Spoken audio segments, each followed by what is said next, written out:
rising flames! Is it my turn now? Over here!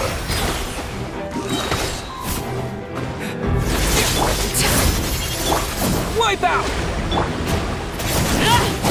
How amusing.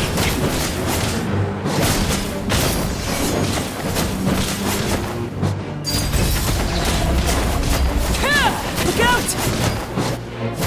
Now that's more like it. Go! Is it my turn now? With these rising flames!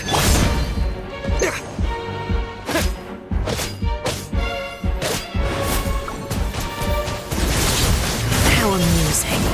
And voila!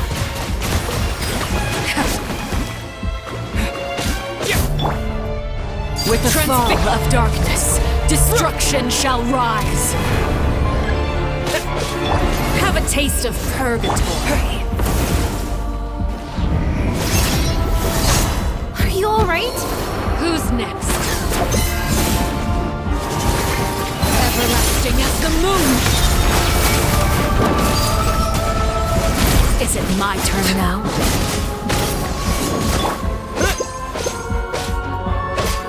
Water jet! Getting here! Like a fly tangled in a web. Spare your energy. Running is a Maybe Who's I next? wasn't meant for this world. Watch out for Father's movements!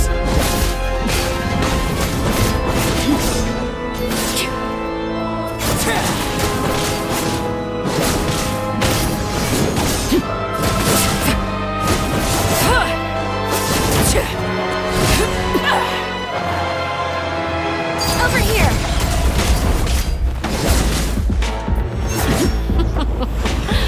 Look at me. Trapped like a bunch of helpless animals.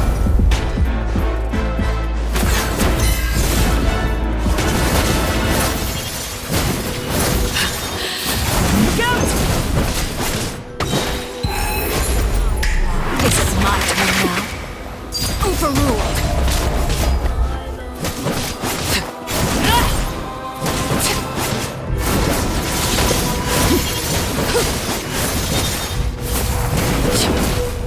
Now's our chance!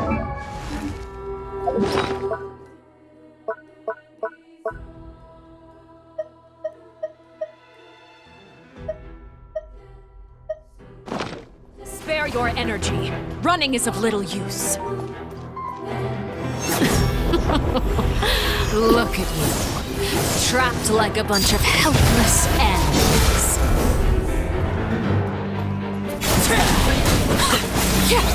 Father's even stronger than I expected. Not bad. You've proven to be a worthy opponent after. Spare your energy. Running is of little use.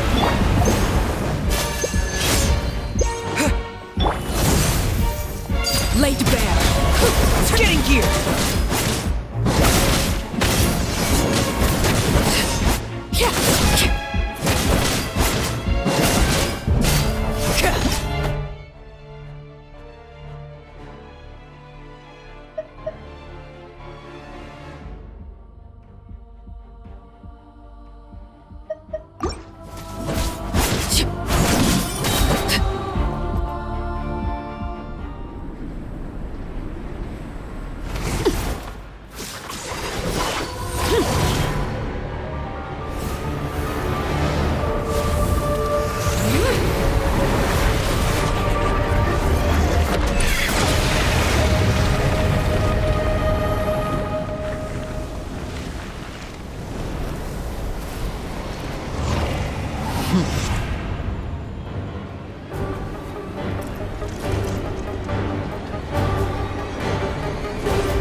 Now's our chance!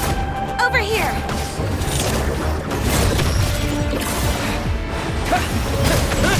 Yeah!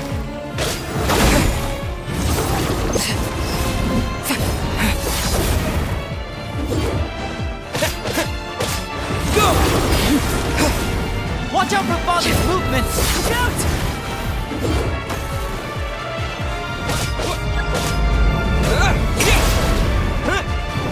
see how strong your resolve truly is.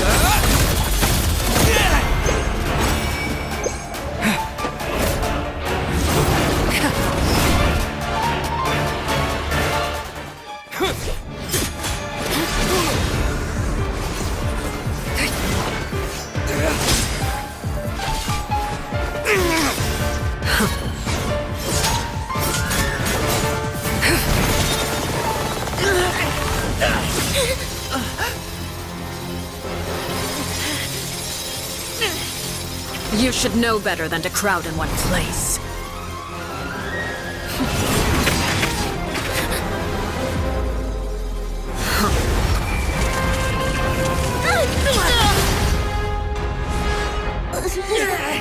Oh, I know. No! I'm sorry, Father!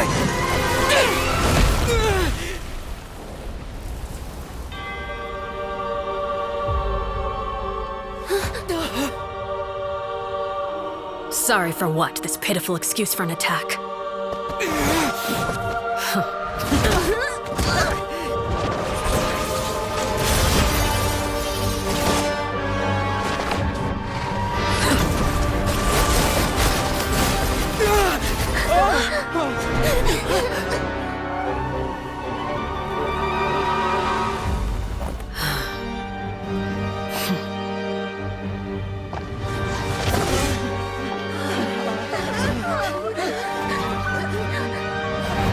Father, no!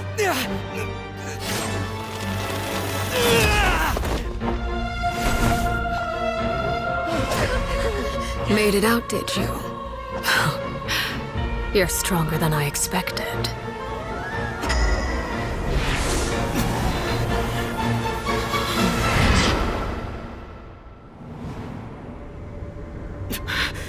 A crimson moon? I can't move.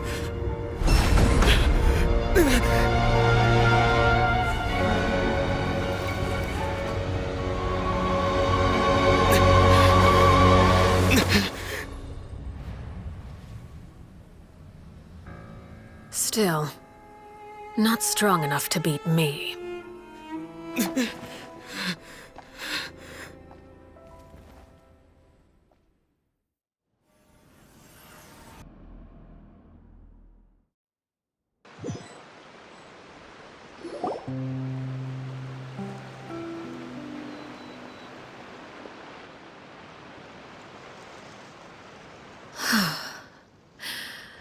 I believe we can end things here. It's not often that we get to enjoy the company of guests, after all. We wouldn't want things to get too out of hand. Brother, are you all right? Lyney, Given that I am the victor of this duel, as agreed, the punishment stands. No! I never thought things would end like this. However, everyone involved in the duel demonstrated a remarkable level of strength and determination. In light of this, I'm prepared to change the method of execution. Elwar, the bottled flames I gave you for safekeeping. Do you still have them? Yes? I wasn't sure what they were for, but I've kept them super safe. I didn't lose a single one. Wonderful. Then, in just a moment, I'll have you administer them. Bottled flames? Indeed. They're the product of a secret experiment. Under certain special circumstances, flames can be extracted from my person and preserved. Once ingested, searing pain will spread across every inch of your body. No harm will come to you physically, but your memories will be burned away. If you can withstand the pain. When you awake, you'll have forgotten everything you know about the House of the Hearth, and will be expelled from the organization. In other words, administering this concoction will kill the version of you that grew up in the house, and give you a new identity.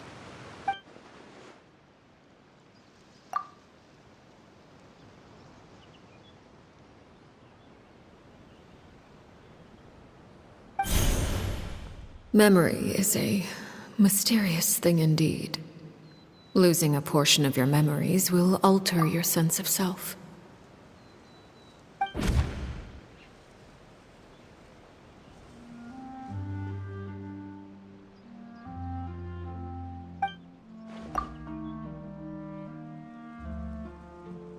So, you're just letting us go, Father?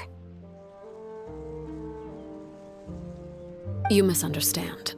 Memories are extremely important. Once consumed by flame, the version of you standing before me will die, and our secrets will die with you.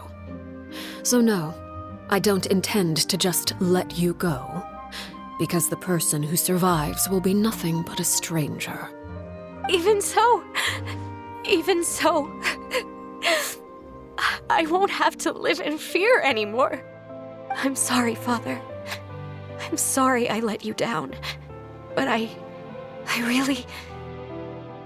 Don't cry, Filial. You haven't left the house yet, so there are still rules to be followed, yes? Remember what I taught you. Anger makes you impulsive, sorrow causes you to waver. Don't let yourself be controlled by your emotions. Of course. I'll remember. Dry your tears, and go pursue the life you really want. Yes, Father. Chaplot, Fultz, Elwar. Take them back to Poisson. And bring Linny and the others as well. I prepared 3 extra vials of bottled flames. As for whether to take them, the choice is yours. Goodbye, children. The next time we meet, I will no longer be your father. Thank you for all you've done for the house. I hope you have bright futures ahead of you.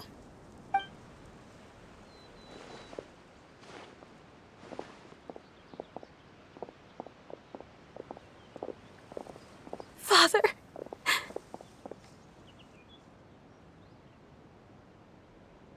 Let's go.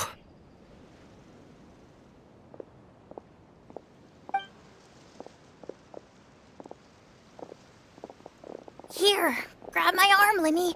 I'll help you walk back. Thank you.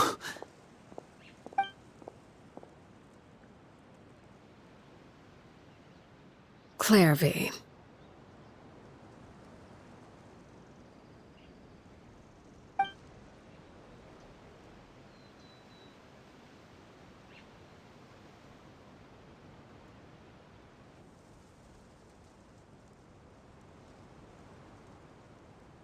Can we talk now?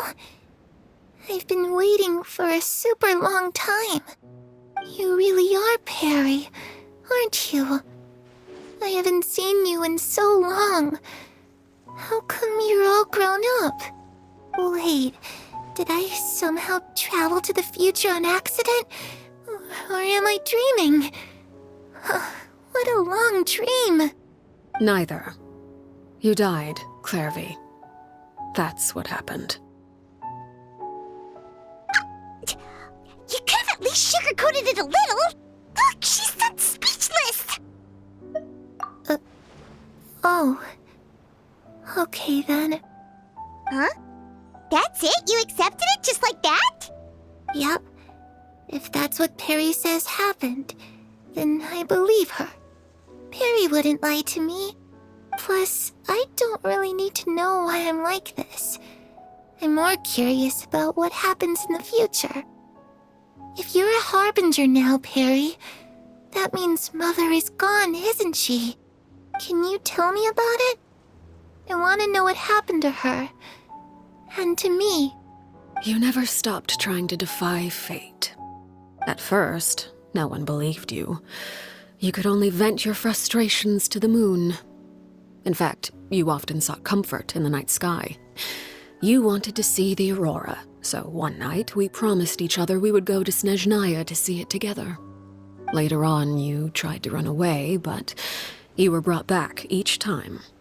Mother spared your life, but it wasn't out of kindness. Instead, she decided to make an example of you by slowly torturing you over time. That way, the other children would know what happens to traitors. Still, you never gave up. Mother hoped that through ruthless duel after ruthless duel, she would be able to crown an ultimate victor among the children she raised. But you called on everyone to unite, to fight to a draw in order to reduce casualties. Your efforts may have only delayed the inevitable, but still.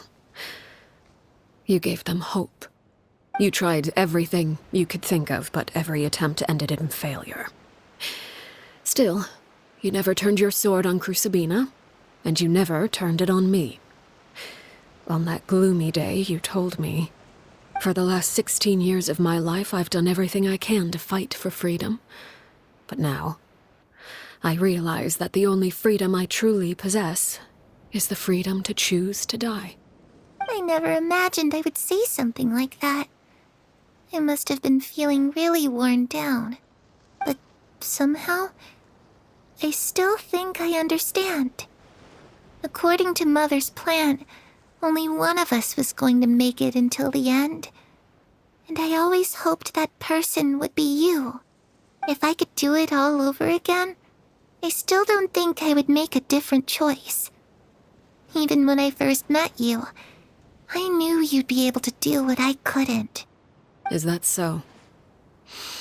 Even now, I'm not sure I truly understand what kind of freedom you were trying to pursue. But as the head of the House of the Hearth and as the children's father, I've tried to give them the most basic of freedoms. The freedom to choose their own fate. It's something I discussed with the Iudex of Fontaine. The children who want to leave the house will have their memories wiped clean of all secrets pertaining to the organization. In return, they will be allowed to live a normal life in Fontaine without being prosecuted for their past. Of course, I won't simply hand freedom to them on a silver platter. They have to fight for it and prove themselves worthy of it. Only freedom that is earned has true value. That's more than enough. That's exactly the kind of life I was fighting for. You know, Perry, I think you're a pretty amazing king, and a really great father, too. I'm really happy that you're the one who took over the house. I guess I do have one regret, though. I still haven't seen the outside world. Well, it just so happens that our dear guests over here have been to many nations and traveled to countless places. Perhaps they would be willing to tell you what the outside world is like. Really? Of course! We've traveled all over the place. We've got so many stories, we could probably talk your ears off for 3 days straight!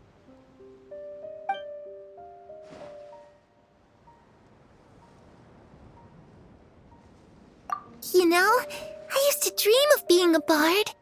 Playing the lute while singing into the winds of freedom. Even if there was no one there to listen, I would have continued to sing no matter what. Ah, that's where Mora comes from. I never knew that before. If I had some Mora, I would buy 3 new dresses. One for me, one for Perry, and one for Mother. It's just too bad Perry doesn't like wearing dresses. And Mother, well, she probably wouldn't accept something like that either. I guess I'd just have to keep them all for me then. I could wear a different one every day.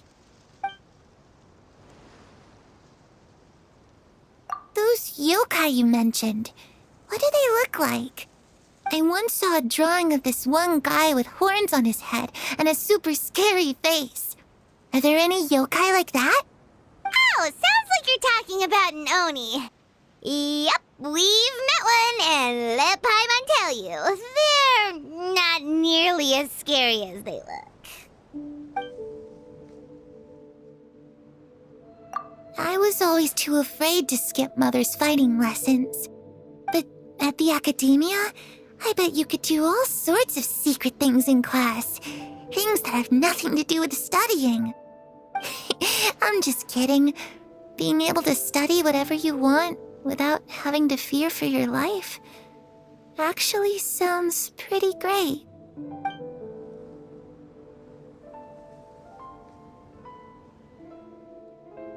The situation was super dangerous. Lenny and Lynette were accused of committing a crime, and they were going to stand trial at the Opera Epicles. Oh no, that must have been hard for all of you. What happened next? Don't worry, we were able to turn the situation around super quickly, all thanks to Detective Paimon, of course. How'd you do that? Come on, tell me. Okay, so it was like this. After the failed magic show, we rushed to the scene and...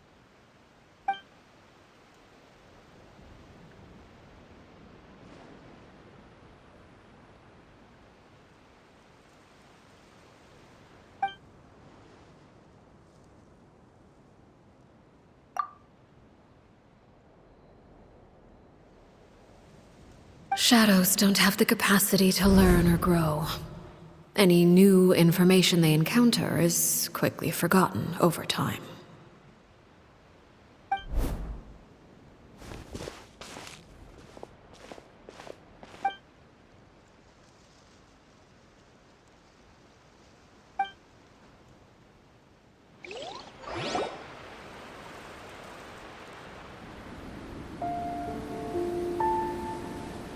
Clairvy, you've worked tirelessly from the shadows to overthrow the House of the Hearth.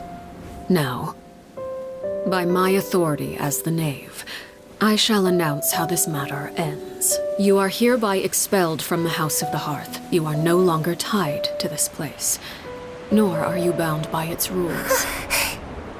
You're saying that I can finally leave? I get to experience the outside world as well?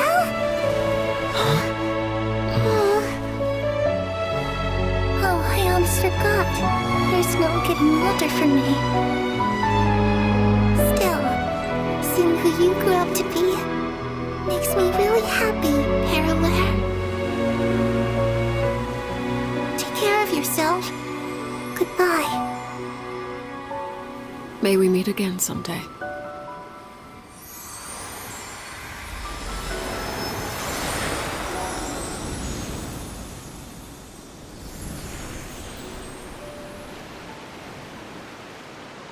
Clairvy. She left so soon. Paimon didn't even get to finish her story. I also have certain sentiments left unsaid. I wanted to tell her that the aurora I saw in Snezhnaya was just as beautiful as the ones in the pictures.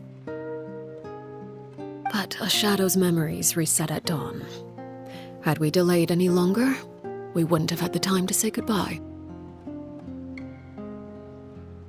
Whatever regrets may linger, let them be lost to the coming of a new day. Father? It's Lyney! Hey, Lyney!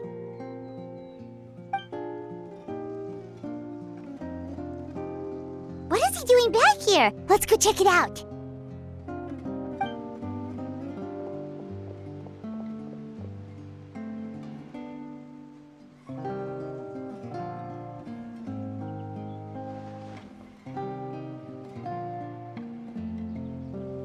Father, the bottled flames have been administered.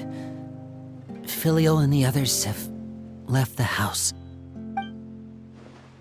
And you? What have you decided?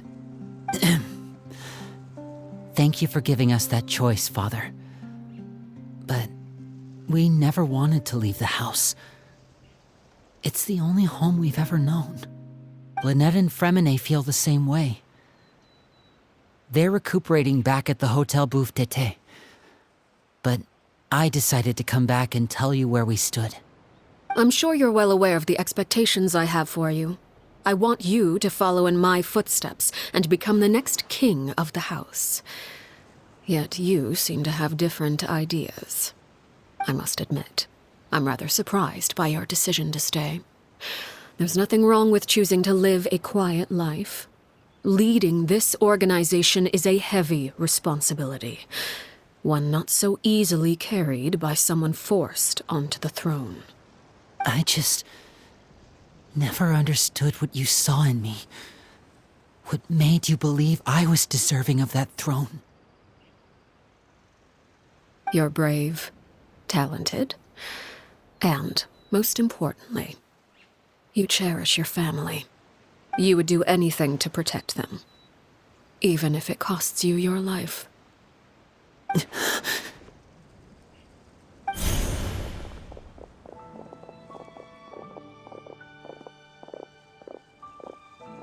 Speaking up back there was so brave of you, Lyney.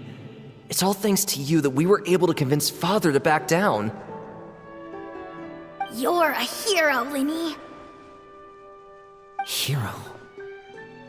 Father is the real hero. Had Father gone all out during the duel, there's no way I would have walked away with my life. She must have had it all planned from the beginning, from the very moment she suggested a duel.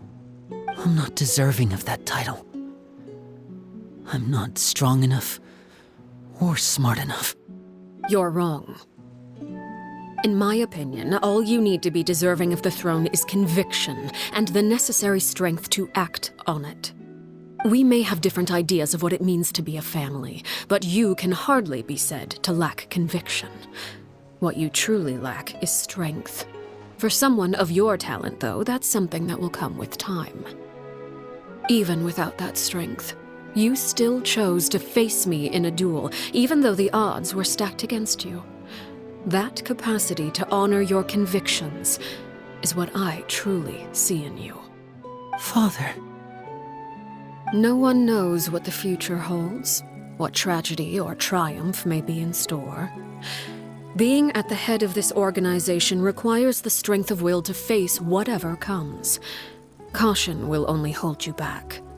If reaching a certain standard were required to go after what you want, I would never have succeeded in killing my predecessor.